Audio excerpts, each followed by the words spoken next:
It's a great pleasure to have you here. And Martina, you have connections with her through the CNS, so we'll let you take the introduction here. Thank you very much. Yeah, it is a great pleasure to invite my friend and colleague and have her here today to talk about big data for neurosurgeon. So, Dr. Lola Chambless is an associate professor at neurological surgery at Vanderbilt University, and she specialized in inguinal tumors, minimal invasive, endoscopic, and skull-base tumors. She received her education at Stanford University and Vanderbilt University and trained in neurosurgery there. She stayed on and is now the residency program director. She did minimal invasive training in Australia with Dr. Charlie Teo. Her clinical practice, as she said, performs endoscopic surgery, skull base, intracranial malignancies. She also has a dual appointment in radiation oncology and spearheads that program as well. Her research interest focuses on machine learning techniques to define cranial outcomes in brain tumor surgery and collaborative translational projects in studying high-grade gliomas. She also is very active in organized neurosurgery, senior neurosurgery, and is will be the first scientific program chair for the CNS. She also created a new area of the CNS, which is all about big data and data science, and actually created a scholarship. So for any of the residents that's on there, I really want you to pay attention and maybe think if that scholarship is for you. So from there, take it away, Dr. Chambliss. We're so glad to have you. Thank you so much. It's a real honor to be here. And yes, I will, toward the end of my talk, dig into what that scholarship's about, because we're open for applications right now. And I hope somebody that's hearing me today will be interested. So briefly, in terms of disclosures, my only thing to disclose is that I'm on the executive committee of the CNS, and that is relevant because I'm going to talk a little bit about some specific work we're doing there. In terms of the agenda today, I've got a few things that I want to cover. First of all, I think it's important whenever giving a talk about this subject that we define a common language. So we're going to give some definitions of some of these core concepts like big data, what is artificial intelligence, et cetera. I want to try to really explore the idea that data science is a disruptive force within neurosurgery and what that means for all of us, depending on where we are in our own career arc. I'm going to propose some ways you can expand your knowledge of this area if you're interested and I've convinced you that it's important. And then finally, I'm going to take a few minutes here and there to just talk about a few lessons that I've learned about how to build a successful academic career through the lens of my work in this particular field. So I'm kind of going to start with that and start with my own personal story of how I got involved in this area. And that really is a story of a medical student that I worked with. And this is a student who's now a PGY3 neurosurgery resident at Michigan, Whitney Milstein. And she was a top Vanderbilt medical student who opted to do a year of research with me way back in 2015. At that time, what she was interested in joining me in doing was a lot of the brain tumor and skull-based outcomes work that I was doing, which was all using traditional statistical modeling. She had a plan. Try to eliminate the sound of my email. I'm sorry, that's a terrible Zoom faux pas. All right, so she had a plan to come and join me for a year. She was taking a year off to do that. We had a project all set for her. And early on in the year, she came for our usual meeting, a weekly meeting in my office and said, hey, I was thinking that what we should actually try to do is look at outcomes using machine learning. And I said, what is machine learning? And I had no idea. And she, over the next 45 minutes, proceeded to give me a little primer on what that was. And by the end of that meeting, really changed the direction of my research program, because I recognized that what she was talking about was tremendously exciting and good idea.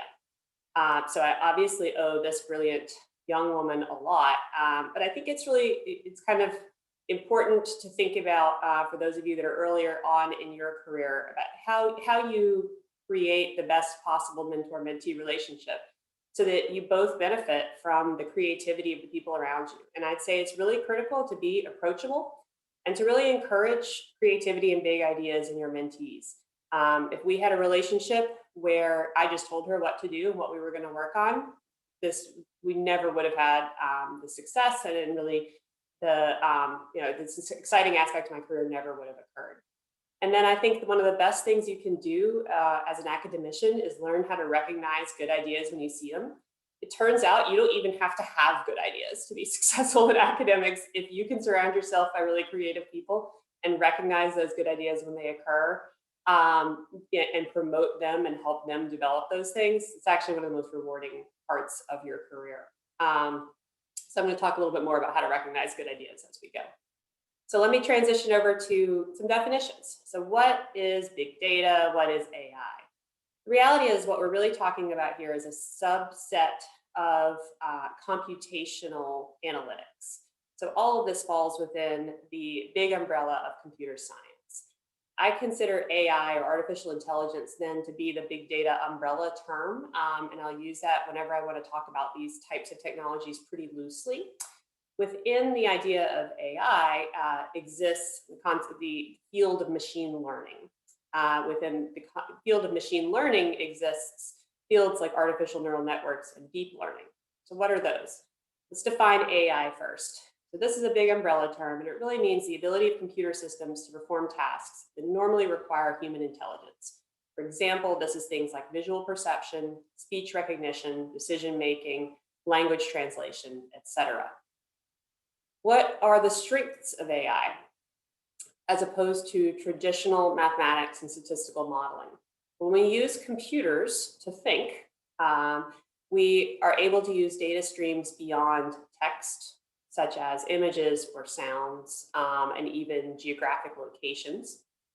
We harness a tremendous amount of computational power, which allows us to look through vast quantities of information in parallel. And I'll talk a little bit about the hardware that went into the development of this type of technology. And then really what makes AI different than traditional computational analytics is the fact that we allow the machine to learn and adapt on the fly to new incoming information. So what's machine learning? Well, so this is a subset of that big umbrella term. Machine learning is really the use of computer systems that are able to learn and adapt without following explicit instructions. So that is what you often hear of is sometimes described as in an unsupervised way. To use algorithms and models to analyze and draw inferences.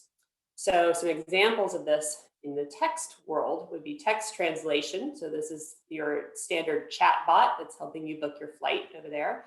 But also natural language processing, which is where we can dump a stream of text, whether it is an audible stream of text or a written stream of text, into a system and ask the system to pull out what is most important from that text. And then often what we think about in health science research is really predictive modeling. So the ability to take data and predict the future based on that data, and to continue to learn to improve those predictions as we continue to dump data into the model. There's a branch then of machine learning which is about visual processing, and that you can refer to as deep learning or computer vision. And so this is within that machine learning umbrella, but this is your stuff like the technology that's going to eventually have us all whizzing around in self-driving cars, hopefully sooner rather than later if you're me, because I do not like to commute and I'd rather be doing something else while I'm driving. So this is the idea that the computer can be trained to detect features in the environment. And right now, visual pattern software is estimated to be more accurate already than the human eye, and that's only increasing as time goes by. So, we're certainly close to developing a whole new range of ways to allow computers to see for us. That's going to be really important when we think about the visual medical fields like pathology and radiology. We'll get into that in a minute. So what is the hardware that makes this all possible? What allowed this revolution to happen? It's really the GPU, which is a graphical processing unit. This was initially developed for gaming systems, and the first GPU came about for the PlayStation in 1994. And the idea here was that you needed incredible graphics software to create these 3D gaming systems, which I have absolutely zero familiarity with, but apparently that stuff's important for them.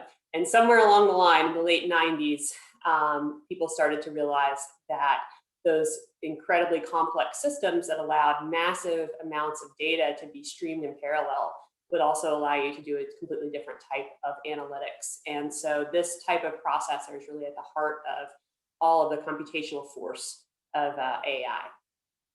So now that we've defined things, we've got to ask, are you ready for disruption? And this is sort of where I sat on the staircase of my career when Whitney came into my office with this idea and started telling me about something that I'd really never heard of.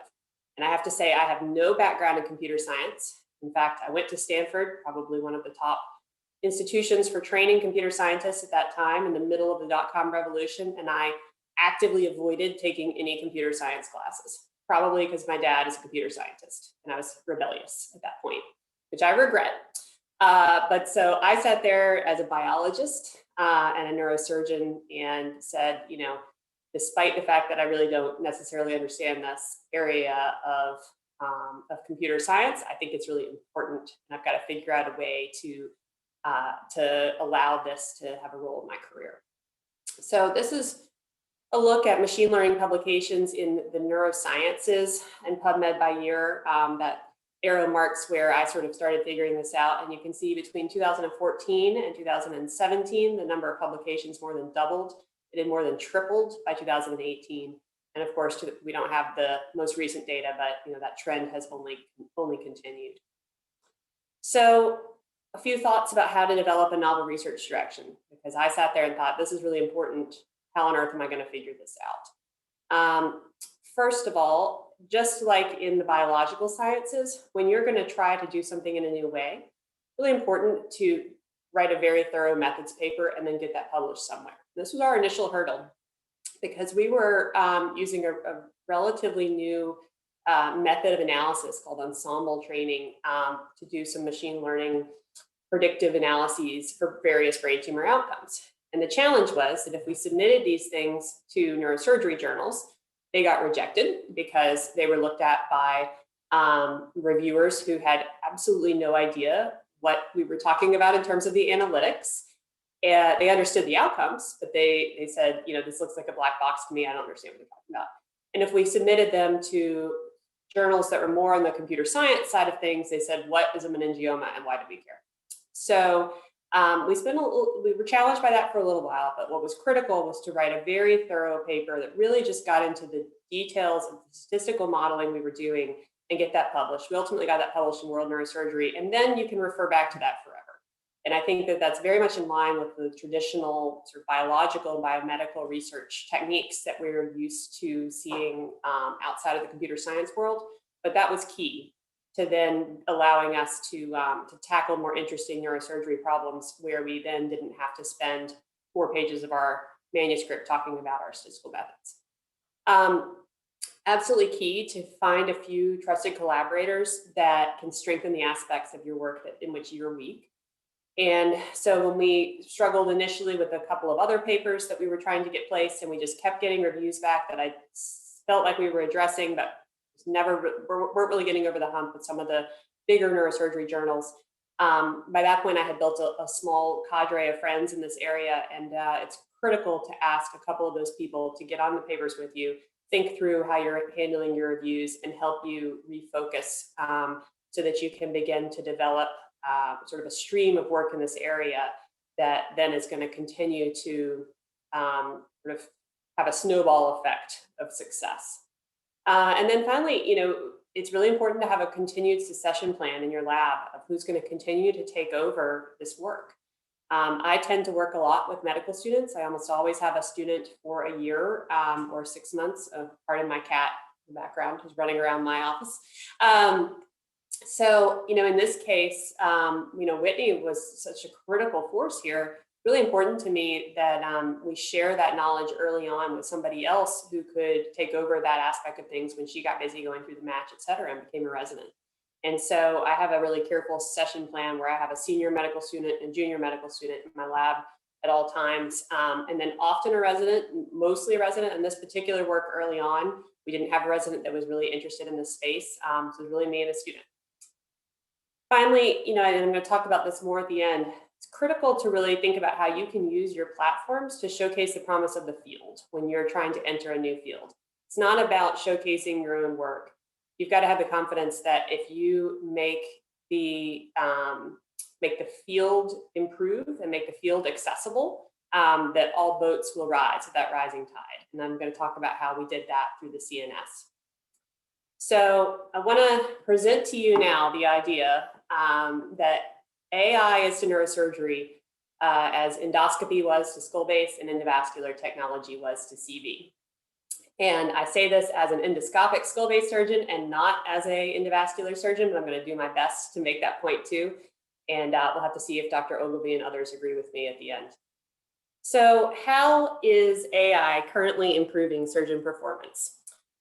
First of all, it's really in the visual spaces. So we're going to talk a little bit about pathologic diagnosis and radiomics. And then it's also in the field of natural language processing and robotics. And then I'm finally going to talk about some of my own work building point of care predictive models, which I think is where this area really needs to head so that it gets into the offices of every neurosurgeon.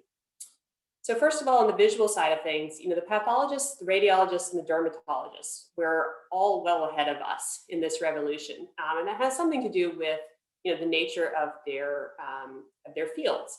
The visual fields are really good initial targets for this type of computational processing. But this is an example of how this is going to change neurosurgery. So stimulated Raman histology is basically a method in which you use spectroscopy to look at direct in vivo tissue. And it creates a digital slice of that tissue that looks as if it's been stained with H&E, which it hasn't. So this is an example of a brain tumor.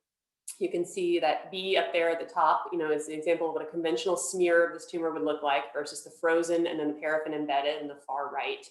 But this large section of the slide shows you what this looks like on stimulated Raman histology. So this is still in the patient.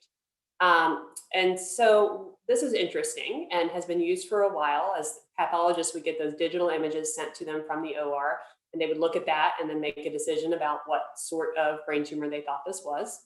But where this really has made a huge leap is out of the Michigan group, Dan Oringer and Todd Holland, the chief resident there, who took that idea and added a layer of deep learning to it. And they said, can we automatically diagnose this better than a pathologist, as well as or better than a pathologist? And the actuality is they can. So they built an algorithm that they trained on a wide variety of tumor samples, and ultimately, had a system where you could take this picture with a spectroscopy in the operating room, and within a minute, here, this is a pilocytic, this is an ependymoma, this is a high-grade glioma, et cetera, via the deep learning algorithm.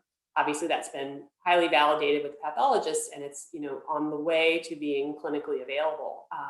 But it's a fascinating concept that also, means that there's a lot of flexibility for where you can do these operations, what type of neuropathology you need to have available. And you can imagine the potential applications in areas of low resource settings, et cetera, where you may not have a in-person neuropathologist expert to guide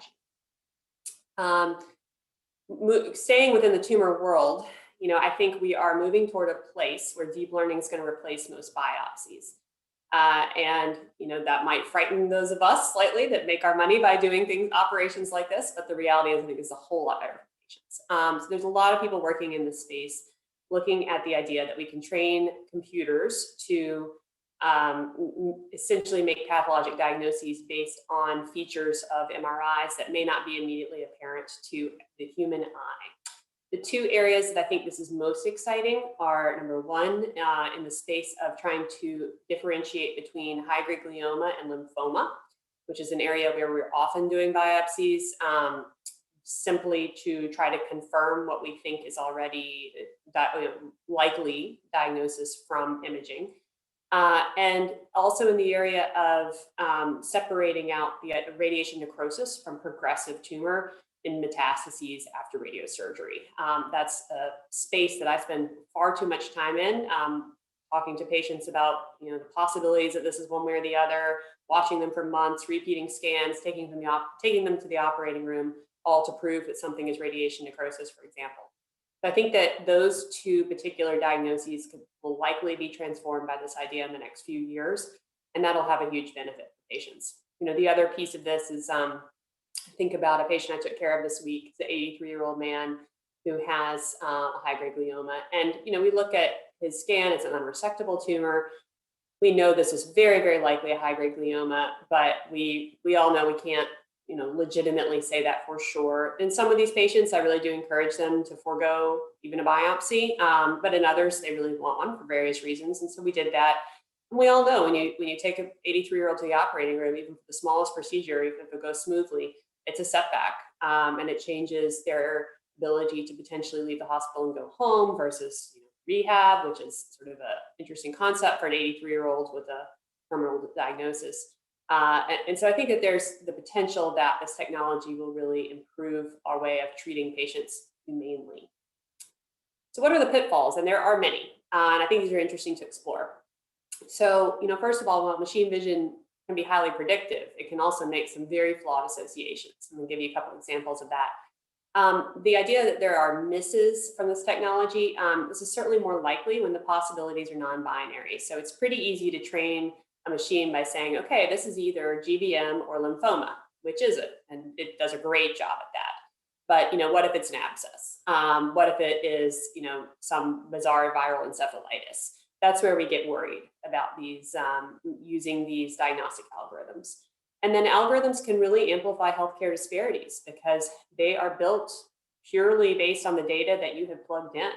And if there are disparities within that data, there's going to be disparities within its ability to predict the correct answer. And I'll give you a really potent example of that from the dermatology literature. So there's a very cool paper by Eric Orman, who is one of my colleagues that I work with a lot. He's now at NYU, but when he was a resident at Mount Sinai, he's a real leader in this space. He decided to build a deep learning algorithm that could diagnose and predict pneumonia. With the idea being, wouldn't it be great to know patients are getting pneumonia, a day or so before we would normally make that diagnosis based on chest X-ray. So he built this algorithm on thousands of patients, chest X-rays in the Mount Sinai hospital, and it performed beautifully. And it was diagnosing pneumonia before the radiologist could diagnose pneumonia. They're really excited about it. But one of the great things about Eric is that he is a very rigorous scientist. And he said, this is not worth publishing until it's been validated externally. And that's not what many people do in this space, but it's the right thing to do. So he collaborated with the NIH, and a collaborator down there, and said, send me all of your chest X-rays and we're going to run the algorithm and see how it performs. And it performed terribly, absolutely terribly, disastrously. And when he did the work to dig into why that was, ultimately, what was demonstrated was that the computer had learned to associate portable chest X-rays with pneumonia. And so the features that it was picking up, that an X-ray was portable, it was heavily weighting towards saying that patient has pneumonia. And that's simply because in the Sinai set of those thousands of patients, 30 or 40% of them were ICU patients. And so they were getting these portable chest X-rays all the time. In the NIH set, 2 or 3% of them were ICU patients. And so very few of those X-rays were portable, but there were certainly pneumonias to pick up, and the algorithm just didn't pick them up at all. And so it's an example of the bias in the data that you put in, leading to a total failure of an algorithm outside of your own internal local conditions. I mentioned healthcare disparities. This is the most potent example of that is really in the dermatologic literature. So the dermatologic pathologists are way ahead of most of us in using deep learning to make diagnoses. Makes a lot of sense because it would be great for people to be able to simply take a digital image of a lesion and get a diagnosis. And there are actually commercial sites out there where you can do that on the internet right now. You can take a picture of all of your moles and the computer will tell you how likely they are to be bad moles. I wouldn't try it, it's a little disturbing. But this database, the initial databases to do this, were taken from thousands and thousands, huge quantities of lesions from patients in Australia and Europe. And they built an algorithm that was better than all 58 expert dermatologists at making the diagnosis between benign nevus and melanoma. And then they tried to put this live and they discovered that it failed miserably for non-Caucasians. And that's not surprising when you think about the data set that was built on, but it was a blind spot in the research structure and the population structure in which that database was built. And so it's really important to think about how these algorithms function for the various minority conditions within any of these data sets that we create. And that may be racial minorities, but it may be other minority conditions that we're not even as alert to when we build these types of projects. In the neurosurgical literature, I like to use this really super simple example of how this can go wrong. So there's a lot of interest in creating algorithms that can say blood or no blood on a CT. The idea here being that, in resource limited locations, patient gets a scan after a trauma and, you just want to determine if there's any blood there, they need to be sent on elsewhere, or they can just be sent on from a small ER with no in-house radiology. And this is the way that we train these algorithms. So we train them, first of all, train the computer to classify something. So we say, this is a cat, show them 1 million cats. And then we ask them to identify and then locate the cat. And then we give them a bunch of pictures and we say, find all the cats, find the dog. And then sometimes we ask them to segment that. And that's how we get all these nice volumetric studies, segmenting tumors, et cetera. And so they do this really well. So you can give them the computer, that picture there on the right, and they'll say, oh, we've got 2 cats, a duck, and a dog, because you've trained it to do that. But the problem is when there's a dinosaur that walks in, it just doesn't mention it, perhaps. So you have failure in these algorithms. They do a really great job of saying, yes, hemorrhage, no hemorrhage on these patients. Maybe they're patients with severe headache, and you want to know if there's a small amount of subarachnoid hemorrhage, for example.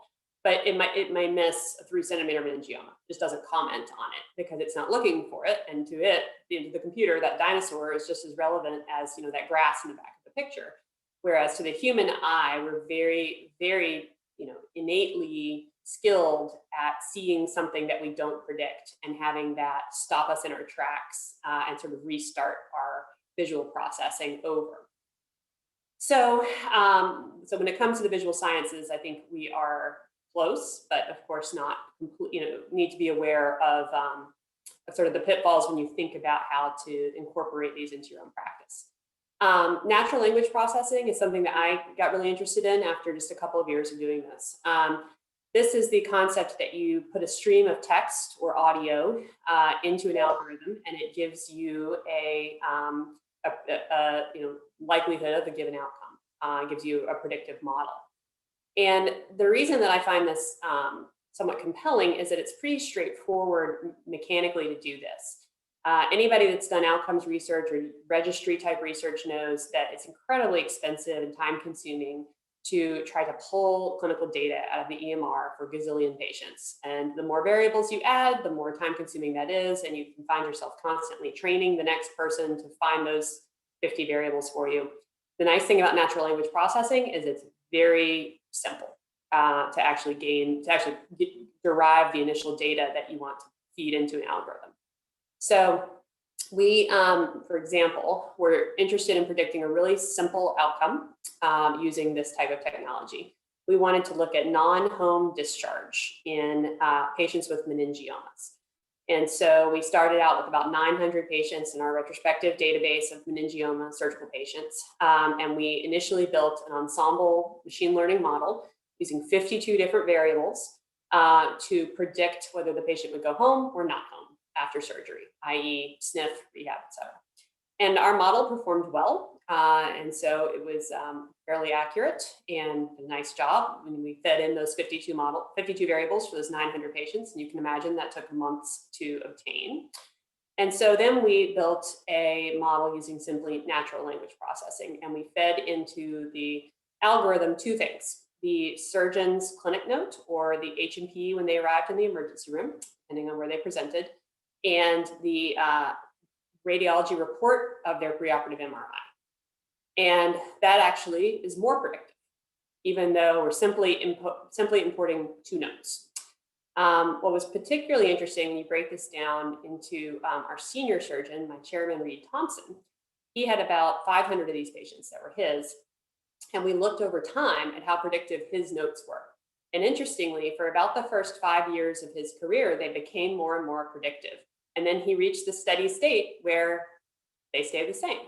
And of course, he wasn't trying to predict this. We're not asking, what does he say in the note that is implying this? He's just stating what he thinks in his normal note in terms of his, his SOAP note, essentially. But there were features of his speech that predicted how these patients were going to do, and that improved over the first few years of his career. So you can imagine it really makes you want to throw out all these crazy registries that are so time consuming and expensive to run if you can get this kind of nuance out of a couple of notes from the surgeon. I also think it really points to the fact that there's an art to medicine, and that there are features that we capture in the way we describe patients that are really clinically relevant that we may not even necessarily understand at the time.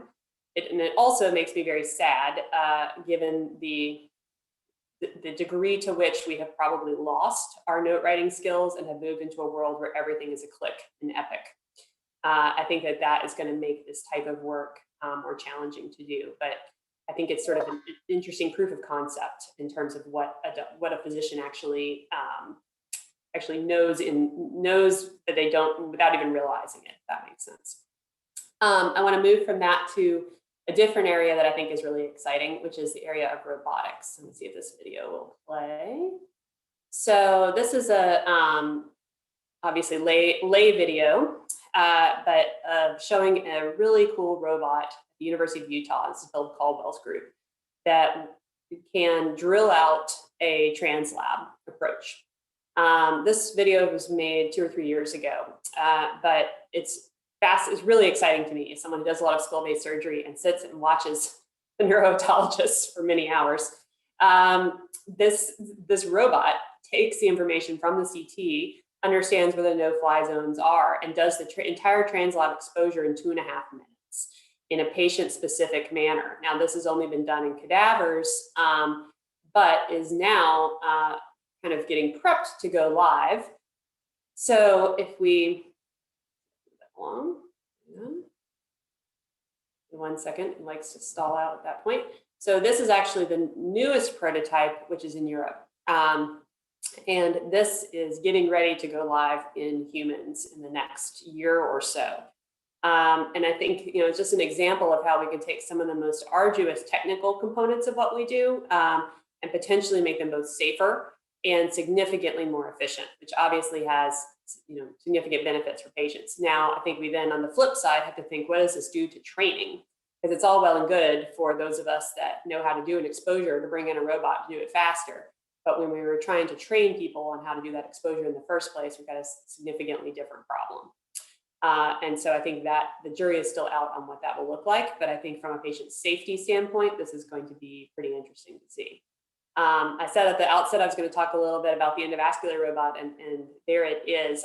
To me, as a non-endovascular surgeon, this is really the area that's most ripe for disruption in terms of robotics.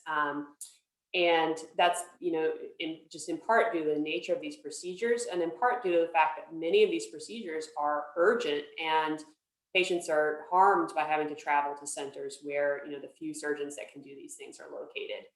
And so, there is an endovascular robot that is FDA approved for coronary artery procedures, and there are people using a robot for things like angiogram and stents.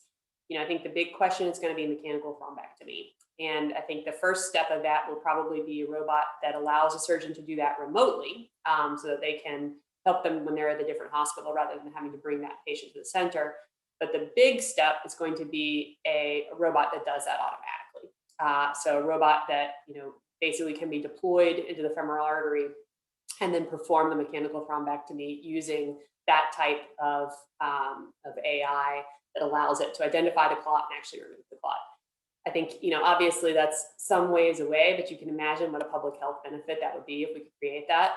Again, it is a little bit frightening perhaps to those of us that make a living doing this type of work, but I think we have to have confidence that it's good for patients. It's probably good, and that we'll find another way to use our own procedural skills moving on to the next frontier. So I wanted to transition a little bit over to the concept of point of care models, because this has really been one of the criticisms of machine learning in healthcare. It's the idea that, it's all well and good to look back at 900 of my prior cases and tell me which of them were going to go home or not. But, to what extent does that actually inform my day-to-day practice?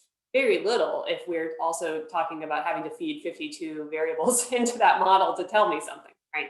So what we really want to do is build point of care models that allow us to make decisions based on predictive modeling in the clinic or in the operating room.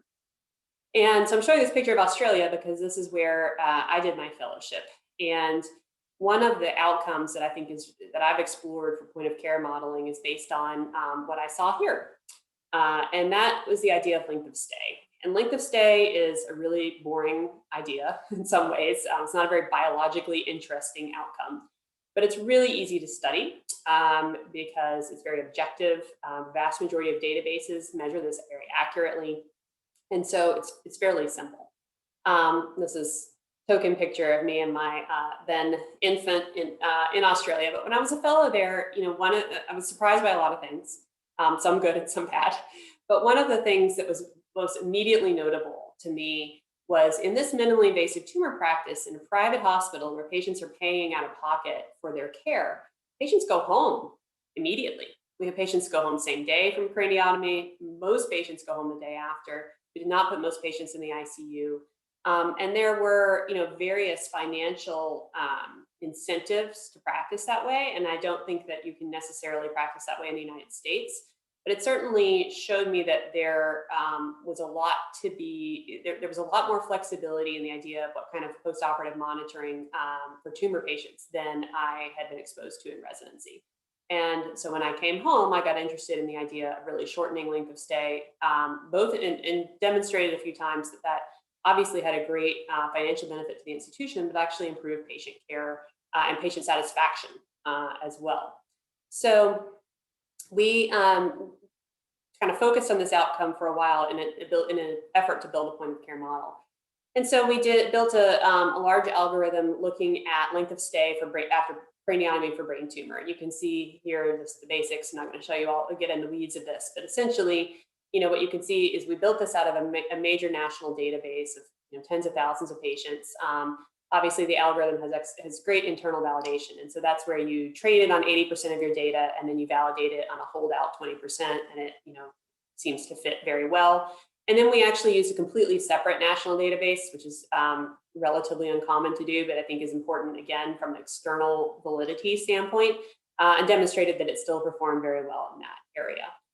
What's interesting about this type of algorithm is then you can kind of get into it a little bit and say, well, what is the relative importance of all these different variables? And there's many variables fed into this, but you can see some of the critical ones in their relative importance. And they're not surprising, other than the sodium abnormality, which is not something that might jump out at you, on the front end. But it helps you to then, when you look at the relative importance, you can decide, okay, which of these do we really want to ask the clinician to identify at the point of care? Because then you build something like this. And the idea here is, if I want to know how long my patient that I'm seeing today is likely to stay in the hospital, I don't want to enter 50 or 100 variables. I don't have time to do that. I want to enter the few most important variables that I can enter basically just looking at this patient. I don't have to go digging around in the chart. So when you use this point of care model, these are things that I can answer immediately about my patient, and then you can get an idea of how long they're going to stay. And so when you plug that in for this imaginary patient here, you can see, the features then that contribute to an increased length of stay, features that contribute to a decreased length of stay. This patient's predicted to stay quite a long time, and longer than I would have thought. This is clearly somebody who's probably going to have, maybe be predicted to have a rehab or a SNF transfer, et cetera. So we built a couple of these models, and we have them live in our own clinic, and we're working on validating them there. We built one, for example, for length of stay for TLIF. So I do a little bit of crazy work in the spine, not actually technically, but only in machine learning.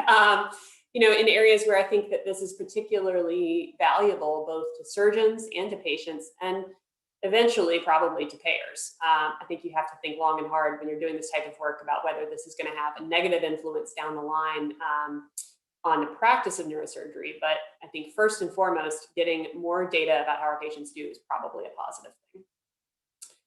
So hopefully I've convinced you in the last 30 minutes or so that this is an important area that you should learn more about. And now you may be asking yourself, well, how on earth am I supposed to do that? Because I still don't even understand how to begin to build something like this. So I'm going to give you a couple of ideas on that front. Where are we on the adoption of AI in neurosurgery? I'd say we're here, where that little star is. There's a fair amount of people doing this work, but it is not yet something that is a basic part of how we think about our job as a neurosurgeon. And we've got to get over a big chasm to get there. So I was actually going to read this because I think it's really a really beautiful statement. This is a part of a paper from Alex Berenstein, and I'll show the citation in a second. But this is where he was talking about sort of the endovascular revolution. I have to move something so I can see the top, but he says, "I'm fortunate to know Dr. Yastergill, a bright, brilliant intellectual man who's critical and does not accept mediocrity. I was very young and was invited to give a talk at a national neurosurgery meeting. Yastergill was the invited speaker for the surgery of AVMs, Steiner for radiosurgery, and I for endovascular treatment of AVMs. I was in the speaker-ready room preparing my slides when I heard this gentleman with a heavy German accent showing some slides. As I looked from behind, he explained, 'This is impossible to treat. No neurosurgeon in the world can treat that.' I realized this was a case that was similar to the one I was to present. Yastergill showed another case, a vein of Galen malformation, and said, 'Impossible. Nobody can do this. It's a challenge for neurosurgery.' My second case. After realizing we had several similar cases and that I was to speak after him, I had to meet Yastergill.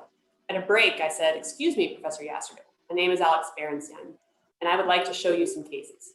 Yastergill replied, 'You're Berenstein? You're a child.' I responded, 'Yeah, quite young, but I have to show you some.' I was very assertive, and I showed him slides of the cases I was to present after his talk.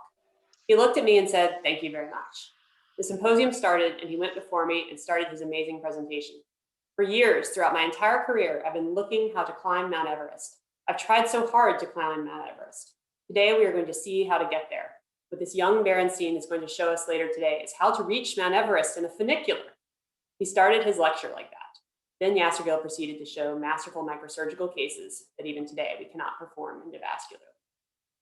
So I bring this up because I think, when we look at disruptive technology in neurosurgery, we have to look at how we'll respond. And I would like to think that those of us that are on the more senior side of embracing this technology will respond like Dr. Yastergill, who's obviously a master. I think that there are people who are fairly far into their career that are not going to go back and train in endovascular neurosurgery. They're not going to go back and become computer scientists. And for those, neurosurgeons, I think that, what I would ask is that we think about how to embrace this technology and understand it as best we can and help those that come behind us adopt it, or that have the opportunity to train in this area, get the opportunities to do that. Then you have people perhaps like I was when this came along, and perhaps like Dr. Ogilvy was when the endovascular revolution began, that say, I'm in a point in my career where I think this is really important, and I'm actually going to make some major sacrifices to go back and learn about this particular area. And maybe that speaks to where some of you on the junior faculty side might be.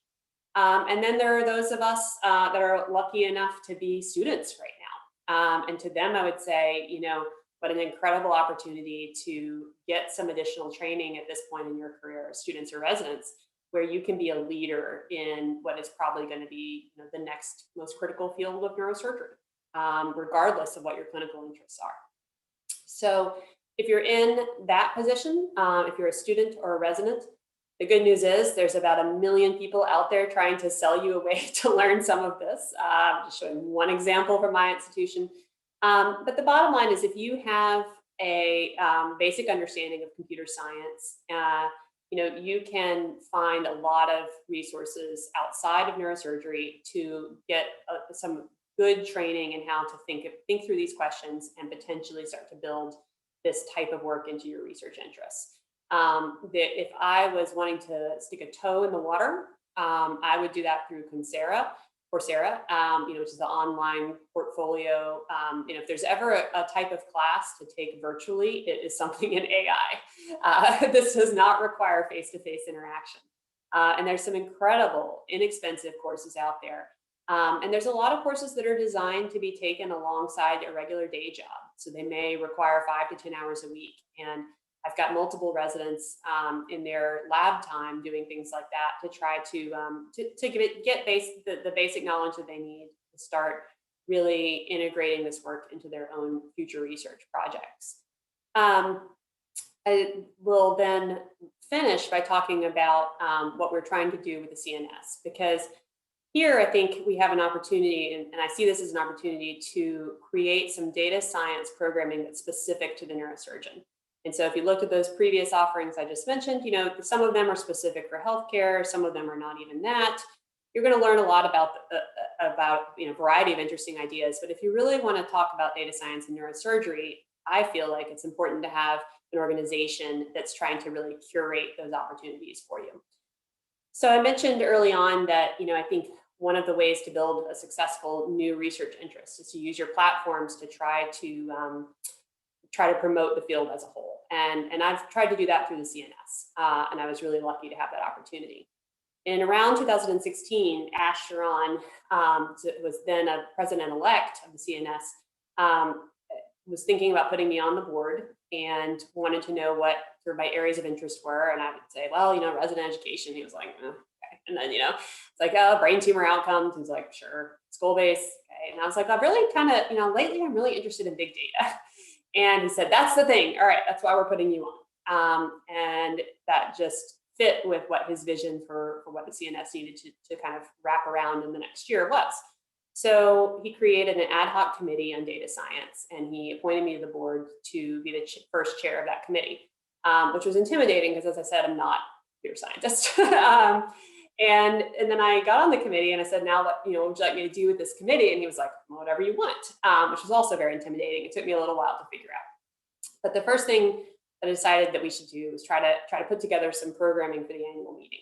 And so I kind of put together some ideas and thought, we're going to do, we could do this, we could do that. And then the annual meeting crew at the time came back and they said, all right, you've got Wednesday afternoon. You can do a symposium. And I was like, oh, that's fantastic. That's such great news. And Ash said, oh, somebody's trying to kill it because Wednesday afternoon is the worst, absolute worst place you could ever have. And it turns out that's true. Wednesday afternoon often gets like 10 or 15 people there. It's really after the end of the meeting. And he's like, oh, that's rough. That's a big hurdle. But I thought that's what we had. So that's what we would try. So we built the symposium. It was my first time putting together a course like this. You can see I'm proudly standing by my sign there at the annual meeting.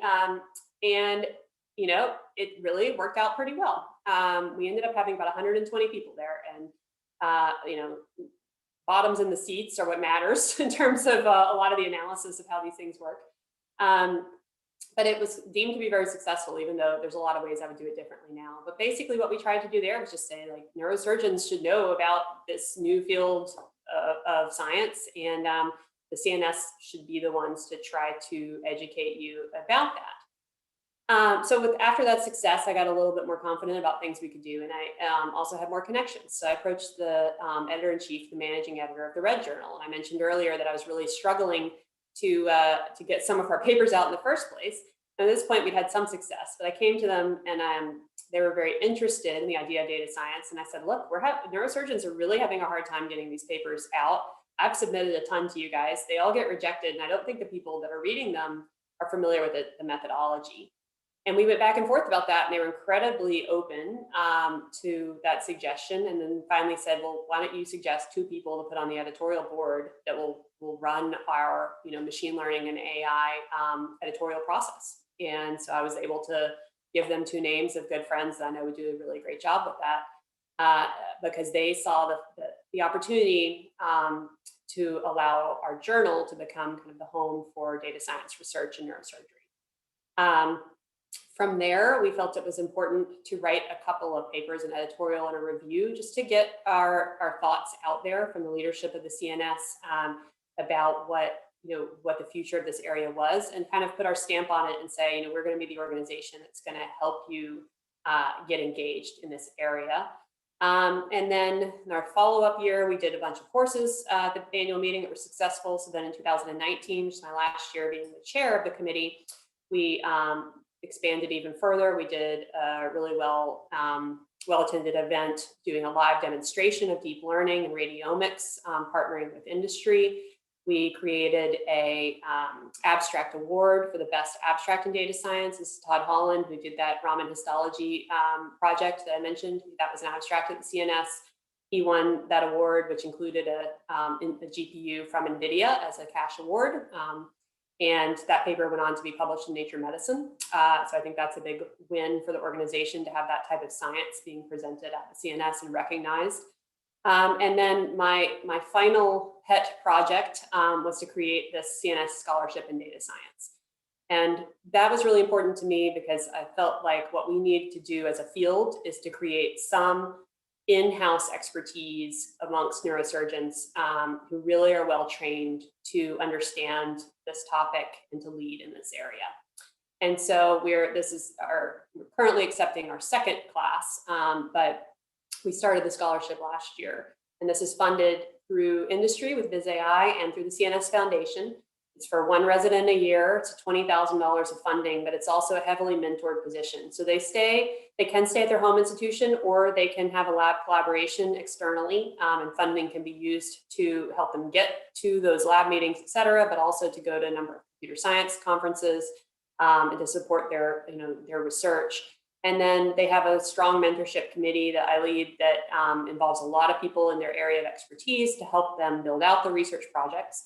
And there is also an organized neurosurgery component. So they sit on the data science committee.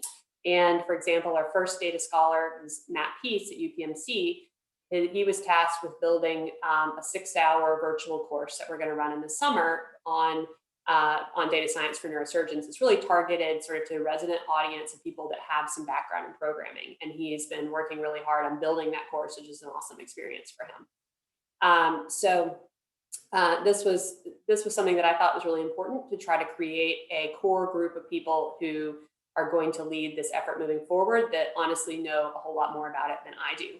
So I sat as the chair of this committee for 2 years. I was really proud of what we were able to do, and proud that we then became a permanent standing committee within the CNS, because it was recognized that this is really a direction that the organization wants to emphasize. And so now I've stepped down from that role and I'm just an advisor, which is great, because my goal all along has been to create enough expertise that people who really speak this language better than I do can take this to the next step for neurosurgery. All of that, of course, would not have been possible without a tremendous amount of support from the leadership of the CNS, and in particular, Dr. Sharon, who's been a huge mentor to me. So I'll wrap it up with a few minutes for questions. But to summarize, I would say, hopefully I've convinced you that data science is changing our practice, and that now is the time to invest in understanding this. And that there are organizations like the CNS out there that are going to try to help you figure out how to best use your time efficiently to train yourself to know a little bit more about this now. And then finally, I think if there's any take-home message, it's that recognizing a good idea can be the key to academic success. I'm really proud of the fact that in my life, this work came not from an idea of my own necessarily, but from an idea that a really brilliant student had, that I had the opportunity to mentor, recognize, and promote. And I think it goes without saying that that's really why most of us go into academics, is because we want to see the next generation succeed and improve and change the field beyond the way that we've changed it ourselves. So I will leave it at that, but I'd love to take questions if there are any. Lola, thanks very much. Thank you very much. That was fantastic. I apologize. I had to leave for just a couple of minutes.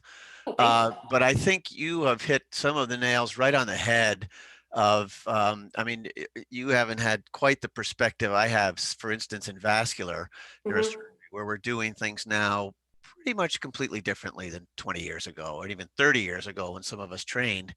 And it's that leap to accept disruptive technology, or at least investigate it, and become an early adopter, that I think is critical.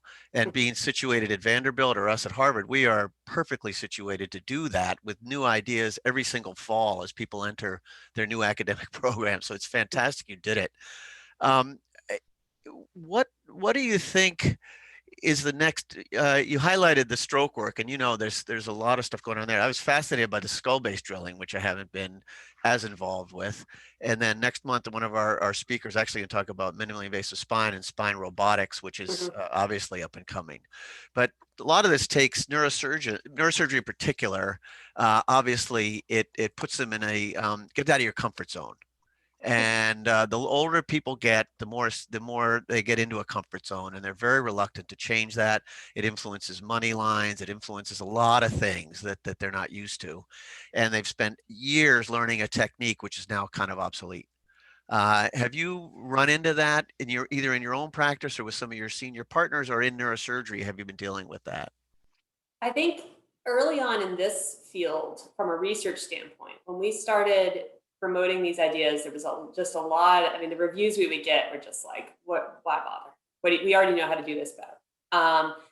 So there were definitely hurdles just in thinking about pulling data science into neurosurgical research, which now seems like it should be pretty obvious that that is a reasonable idea, right? I think it only gets more difficult when you talk about practice, because that's where people's incomes come from, honestly. And they're, and they're also, people are very proud of, of their surgical technique, appropriately so. They're very proud of what they can accomplish, and they really have, there's a innate blindness, bias. It's really a blindness to seeing that there may be a better way to do things. So yes, I think the robotics piece is going to be the challenge, is where we're going to see that challenge. I think we have to continually remind ourselves of the failures of other fields to adopt new technology and what that did to them. So the cardiac surgeons, being the classic, they gave up interventional, and the field contracted to a tiny percentage of what that field was originally. I think that neurosurgeons have made that leap in endovascular in particular, strongly enough that they're going to be more open to that type of disruptive technology as a field. But it remains challenging. I think endovascular is the best example of disruption for sure. But the field of endoscopic skull base is too. And I still go back and forth with many partners about what operations should be done through the nose, or what operations should be done using intraventricular endoscopy versus open techniques. I've got a partner who only does colloid cysts open, and I have not done a colloid cyst open since I finished residency training. How about other fields? Have you interfaced with specifically radiology and pathology, where I've talked to people about this topic, and on the face of it, they say yes, this is very exciting. We're we're very inviting, but when I sit down and have a cup of coffee, or on the podium after the podium talk, really they're quite threatened by this. Yeah. And they'll say, well, we'll use it to facilitate our practices right now. But in actual fact, the cold hard fact is that it could completely replace these subspecialties. It could. And so, yes, the emphasis right now is on decision support. So it's the idea that the machine tells you, oh, there might be a lump on this mammogram, and then you look and you say, yes, there's a lump. And that is probably less threatening than actually replacing the field. I think the radiologists are pretty on board. They've actually been way ahead of us in terms of working with industry through their national organizations to really try to actually create the systems that are going to do this type of work. And I think they're at the point where they're into that, a little further up the curve. They've crossed the chasm to the point where they say, this disruption's happening, and then how do we get on board and remain relevant? But I think that tension certainly still exists, specifically for pathology and dermatology. And I don't know where that's going to play out. I think you have to look at it also, outside the lens of the United States. And, we have, I'm sure we have more pathologists and more dermatologists than the vast, per capita, than the vast majority of countries in this, on the planet. And there's a lot of good that can be done by deploying some of these technologies in areas where those resources simply don't exist, or they're nearly impossible to obtain. And so I think that, that's probably a focus of most of the companies that are in this space, and rightly so. But I agree. I mean, there's a lot of tension there. And actually, it's, I mentioned that I talked to Fusco yesterday. I was like, I'm going to give this talk, and I just want to make sure that I know what Chris's journey in endovascular was a little bit before I give this talk and make sure that I'm, talking about disruption. And he was like, yeah, no. It's Yes, we're into disruption. So this is my honest view, but I also, you have to know your audience a little bit. That's true. Any other comments we can have?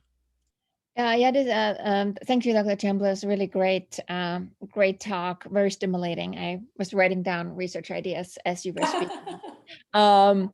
So I'm interested in this point of care modeling. Most of the research I do is clinical research, and I'm interested in traumatic brain injury. And there have been models out there, the impact prognostic calculator. We struggle with prognosis, right? So wouldn't it be great if we can say, yes, you are going to be in minimal conscious state and you're going to go back to medical school. The prognostic calculators we're having now are really not recommended to be used in clinical care. They're only good if you get a probability in 80 to 100%, and that's really where you don't need it. If somebody comes in with fixed dilated pupils, you know how that will end. So is there any research in that? Are there any papers? Could you imagine this to be used? Oh yeah. I don't know off the top of my head if anybody is looking at that. But I think that it's an absolutely, spectacular potential impact there. You could imagine really, is there data within the MRI? We know that, right now when we have people who are not doing well, we go down and get an MRI and ICPs are okay. We get an MRI. We know that the conventional method in which we look at that is not very predictive of outcome, right? I think. And so, the question is there other features within those scans of people who are going to do poorly that might be accessible to the computer using deep learning that are not noticeable to the human eye? And I think that's the place I would sort of start with that question, because those are the people who are really trying to decide, are we going to move down the trig peg route? Are they going to wind up in LTAC forever? Or as you said, are they going to go back to medical school? So I think that's a critical area for this type of work, and there probably is someone looking at it, but I don't know. But if not, you should. Thank you. Can I ask a quick question? Thank you so much for your talk, Dr. Chambless. My name is Ani. I'm one of the BI residents, and I'm currently on my research time of residency. I'm actually working at the Broad Institute, which is a genetics institute here in Cambridge. And I'm looking at genetic risk factors for brain aneurysms. And actually, a big part of my year has been looking at machine learning tools and programming tools to analyze big data sets. Has there been any discussion at the CNS level or at other institutions about how to incorporate kind of genetic information into these big data sets, or in integration with EHR to kind of help us make better decisions clinically? Yeah, I mean, I think the CNS is not really engaged in the research realm in that particular way, but I think that that's absolutely kind of the direction that the bioinformatics world is going.